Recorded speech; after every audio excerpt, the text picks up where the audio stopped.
Hello बच्चों, कैसे आप सब। आशा करती हूँ आप अच्छे एवं सुरक्षित होंगे।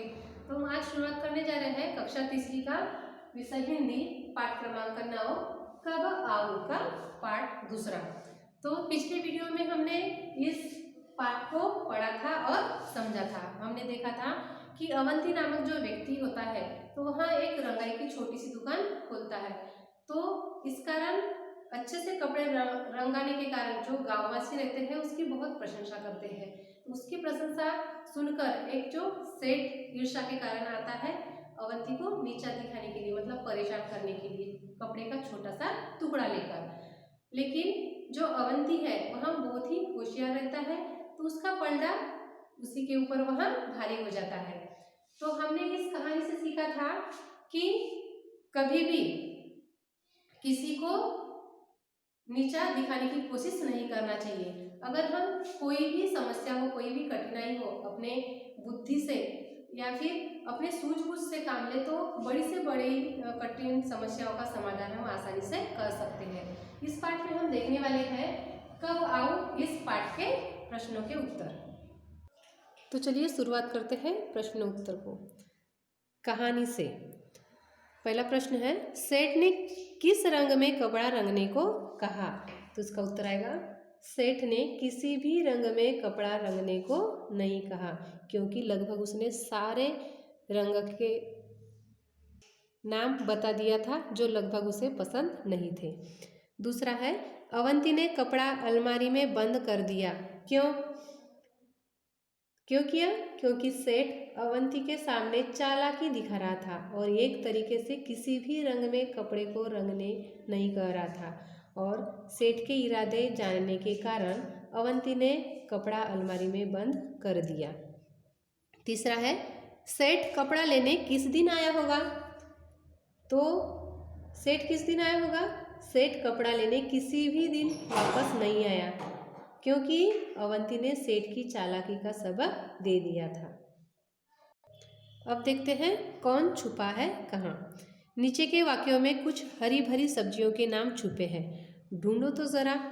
पहला दिया है, अब भागो भी बारिश होने लगी। तो यहाँ पर आपको ढूंढना है कि सब्जी का नाम कहाँ पर है। तो अब भागो भी, तो गोभी, यह एक सब्जी का नाम है, तो हमें मिल गया गोभी। दूसरा है, मामू लीला मौसी कहाँ है। तो यहाँ पर ढूंढो हरी सब्जी के नाम कहाँ पे छुपा है। तो ये हो गया मूली। तो ये कौन सब्जी का नाम हो गया? मूली। तीसरा, शीला के पास बैग नहीं है। तो यहाँ पर देखते हैं किस सब्जी का नाम मिलता है। तो ये हो गया बैंगन। यहाँ एक सब्जी का नाम मिल गया। चौथा है, रानी बोली हमसे मत बोलो। तो यहाँ पे सेम, यहाँ एक सब्जी का नाम मिल गया। आखिर में है, गोपाल कबूतर उड़ा दो।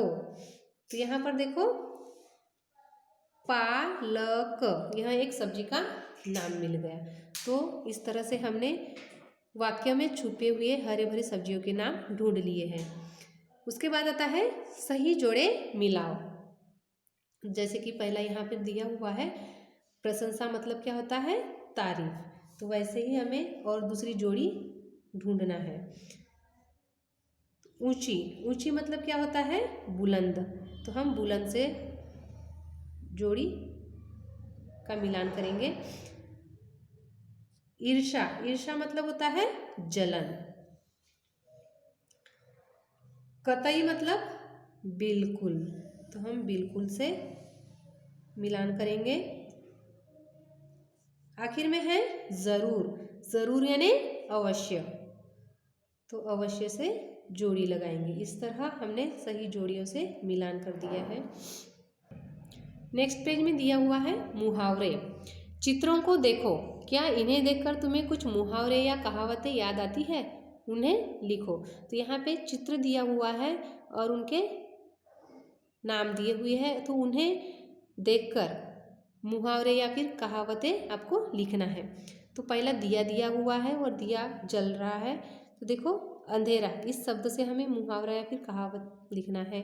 तो इसे देखकर क्या होगा, दिया तले अंधेरा। देखो यहाँ पे दिया और कभी भी दिए के नीचे अंधेरा रहता है, तो इसका जो कहावत है तो वो क्या होगा, दिया तले अंधेरा या फिर दिए के नीचे अंधेरा, ऐसा भी आप लिख सकते हो। दूसरा है आरसी, और यहाँ पे चित्र दिया हुआ है तो इससे क्या होगा, हाथ कंगन को आरसी क्या। अब तीसरा चित्र दिया हुआ है, एक हाथ का चित्र दिया हुआ है, एक सांप है और आस्तीन यहाँ शब्द लिखा हुआ है, तो इससे क्या होगा, आस्तीन का सांप। चौथा चित्र दिया हुआ है, यहाँ पर एक एक अलग अलग लिखा हुआ है और ये एक लड़की है, तो एक और एक मतलब क्या आता है, 11। तो यहाँ क्या होगा, कौन सी कहावत होगी, एक और एक 11।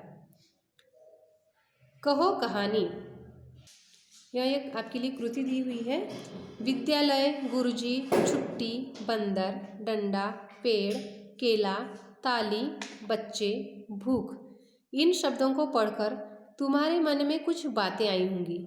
इन सब चीज़ों के बारे में एक छोटी सी कहानी बनाओ और अपने साथियों को सुनाओ। उसके बाद है उछालो, तो यहाँ भी एक एक्टिविटी है। एक रुमाल या कोई छोटा सा कपड़ा उछाल कर देखो, किसका रुमाल सबसे ऊंचा उछलता है।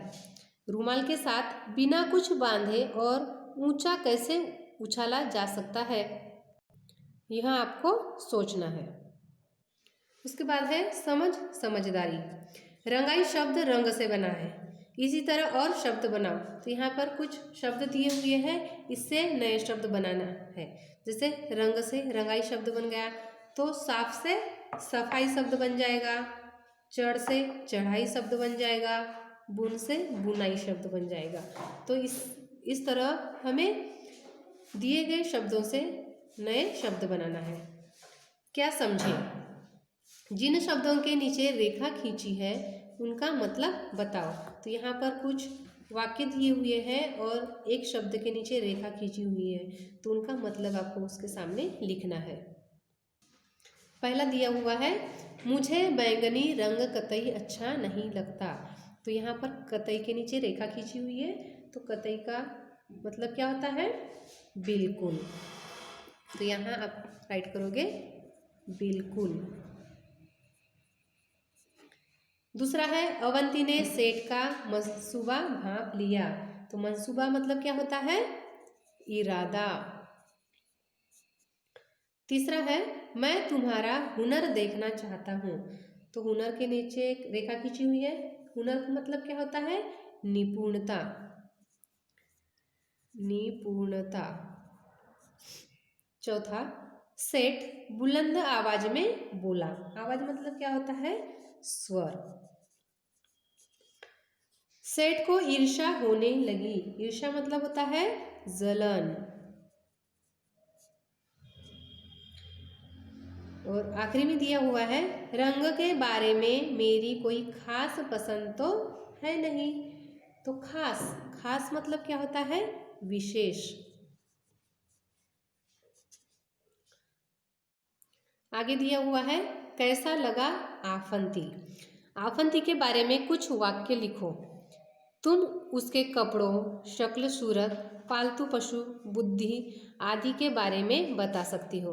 तो जैसे कि आपने पाठ के शुरुआत में देखा था कि आफंती का वहाँ पर चित्र दिया हुआ है, तो उसके हिसाब से आपको उसके बारे में लिखना है। तो जैसे कि आप लिख सकते हो कि अवंती ने जोकर जैसे कपड़े पहन रखे थे, उसकी शक्ल सूरत जोकर जैसी थी, उसने एक गधा पाल रखा था, अवंती हमेशा बुद्धि से काम लेता था, शक्ल और सूरत के मुकाबले वह बहुत ही बुद्धिमान और समझदार था। तो इस तरह से आप आफंती के बारे में आप लिख सकते हो।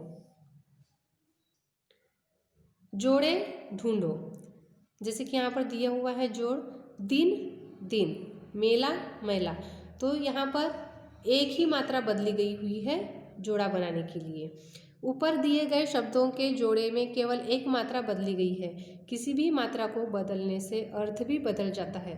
ऐसे और जोड़े बनाओ। देखें कौन सबसे ज़्यादा जोड़े ढूंढ पाता है।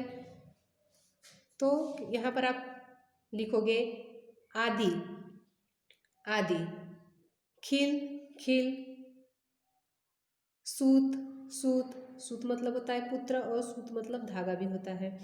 जाति, जाति, पीला, पीला, पीला मतलब क्या होता है, पीला कपड़ा भी होता है और पीला रंग भी होता है।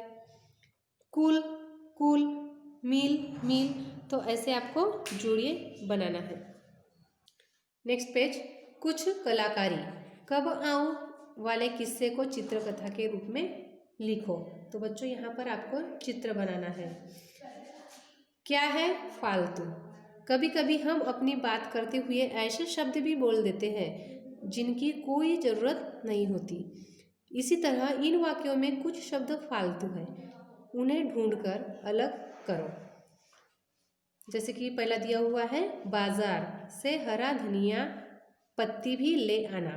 तो बाजार से हरा धनिया, धनिया बोले तो यहाँ पत्ती होती है, इसलिए पत्ती यहाँ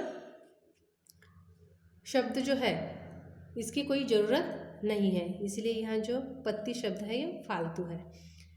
दूसरा, एक पीला पका पपीता काट लो। तो इसमें क्या होता है, जब पका पपीता का रंग कैसा होता है, पीला ही होता है, इसलिए पीला यह शब्द फालतू है, इसलिए हम इसे निकाल देंगे। तीसरा, अरे रस में इतनी सारी ठंडी बर्फ क्यों डाल दी। तो इसमें ठंडी यह शब्द फालतू है, क्योंकि बर्फ अगर हम बोले तो बर्फ कैसा होता है, हमेशा ठंडा ही होता है। तो ठंडी यहाँ जो शब्द है फालतू है, इसलिए हम इसे निकाल देंगे। उसके बाद है जेवा, बगीचे से 2 ताजे नींबू तोड़ लो। जेवा को क्या कहा गया है कि बगीचे से ताजे नींबू के लिए। तो हम अगर नींबू तोड़े तो वह कैसा रहता है, ताज़ा ही रहेगा। उसी समय हम तोड़ेंगे तो वहाँ ताजे ही रहेंगे, इसलिए ताजे यह शब्द फालतू है। और आखिर में दिया हुआ है, बेकार की फालतू बात मत करो। अब बेकार और फालतू एक ही शब्द है, दोनों का जो अर्थ है वह एक ही है, इसलिए फालतू यह शब्द क्या है, जरूरत नहीं है, यह ज़्यादा का शब्द है। तो बेकार की बात मत करो, इस तरह से हम बोल सकते हैं। तो इसलिए फालतू यहाँ जो शब्द है हम निकाल के रख देंगे। तो बच्चों यह थे कब आओ इस पाठ के प्रश्न के उत्तर। तो आशा करती हूँ कि आपको यहाँ जो सारे प्रश्न उत्तर है आपको समझ में आ गए होंगे। धन्यवाद।